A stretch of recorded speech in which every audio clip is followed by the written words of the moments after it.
Argentina, 1930. The inaugural World Cup was a very different beast. No qualification, 13 teams, 3 venues, 1 city, Uruguayan capital Montevideo. Having popped across the River Plate, Argentina squeezed past 9-man France but then larruped Mexico 6-3, Chile 3-1 and, in the semi, the US 6-1.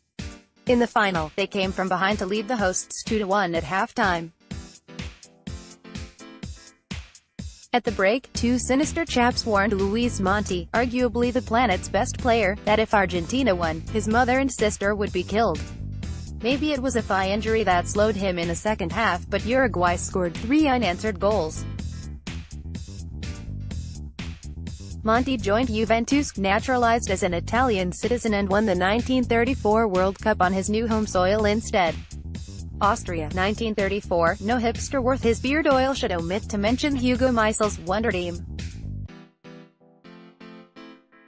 Tactically adept, disciplined and unusually professional for the era, they gained their creative fulcrum when Meisel recalled Matthias Sindelar, variously nicknamed the Paperman, for his lack of physicality and the Mozart of football, for his virtuosity.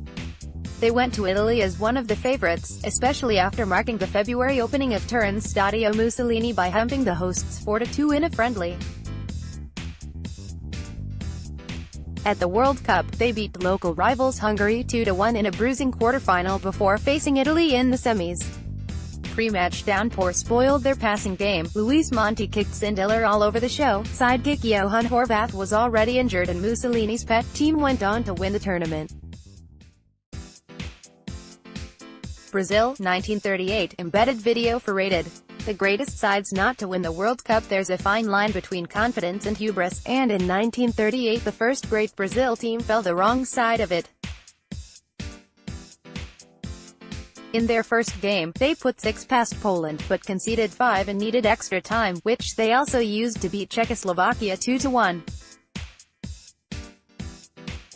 Perhaps it was tired legs that made the coach rest a number of first-teamers, including 4-goal star Leonidas, for the semi-final against Italy in Marseille. Maybe it was just good logistical prep to book every seat on a flight to Paris the next day for the final. "What if you lose?" said Italy's coach to Brazil's. "We won't," came the reply. They did, and had to make their way to Bordeaux for the bronze medal match, in which Leonidas begged to win a hypothetical golden boot as non-existent as Brazil's Jules Rimet trophy. Brazil, 1950. Embedded video for Rated. The greatest sides not to win the World Cup. You might have noticed that the Brazilians love football. So when they hosted the first post-war World Cup, a year after an eager FIFA had wanted it held, they expected to win. They paid coach Flavio Costa a stunning £1,000 per month and locked the squad away for 4 months. They started with a 4-0 victory over Mexico, then Sweden 7-1 and Spain 6-1 to set up a coronation finale against Uruguay. Across 5 games they'd scored 21 goals, 8 of them going to the graceful Ademir and the rest shared between another 6 players, exhibiting what Brian Glanville called the football of the future.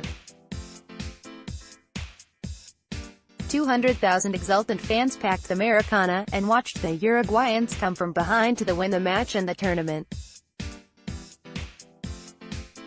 They called it the Maracanazo. Brazilian author Nelson Rodrigues called it our Hiroshima. Hungary, 1954. Whether or not you buy the idea that it comes at a loss of romanticism, the Germanic reputation for pragmatism is well-founded.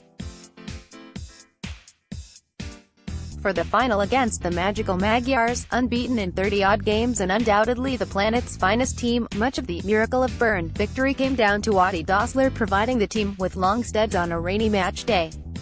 Hungary weren't at their best. Ferenc Puskás wasn't fully fit, Nander Hajdakuti was man-marked to silence by Horst Eckel, and other legends like Sandor Kocic, Zoltán Sabor and Joseph Bozic couldn't produce their usual liquid tactics on a swamp, tiring as the Germans came from 2 down to win. But across the finals, Hungary scored 27 goals in 5 matches, entering legend as one of the finest teams never to win the World Cup. Do the Germans care? Not really.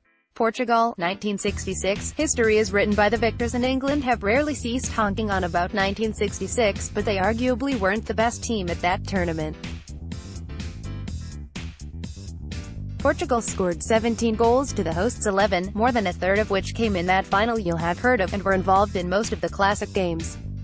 They were built around Eusebio, Europe's answer to Pelé, actually born in Mozambique, who top-scored with 9, and another half-dozen of his Benfica side who'd reached 4 European Cup finals in 6 years, including captain Mario Coluna, creative midfielder José Augusto, tiny winger Antonio Simões and 6 feet 3 inches forward José Torres. Hungary, 3-1, Bulgaria, 3-0, and holders Brazil, 3-0, were dispatched in the groups, and North Korea hit for 5 after having the cheek to go 3-0 up in the quarters, before the hosts prevailed in the semi-finals.